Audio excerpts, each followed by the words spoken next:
ناظرین کرام، پاکستان پر الزام ہے کہ پاکستان کی زمین بھی شاید ایران کے خلاف استعمال ہوتی ہے۔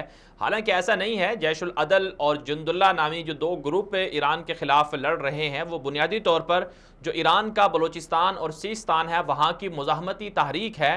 ایران کا صوبہ بلوچستان اور سیستان ایران کا سب سے بڑا صوبہ ہے اور معدنیاتی اور جغرافیائی اعتبار سے بہت اہمیت کا حامل ہے۔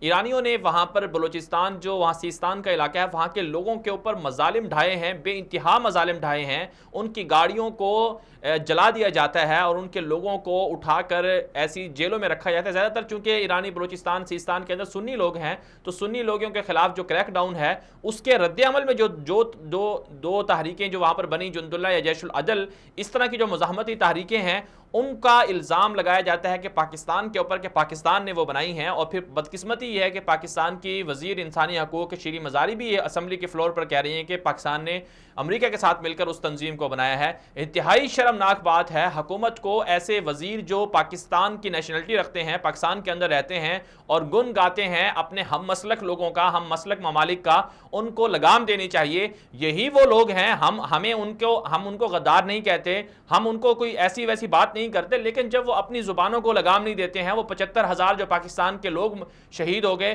ان کے خونوں پر وہ اپر سودا کرتے ہیں تو پھر ہمیں وہ کسی صورت پہ برداشت نہیں ہے۔ ایسے لوگوں کو لگام دینی چاہیے جو پاکستان کی سلامتی کے خلاف باتیں کر رہے ہیں۔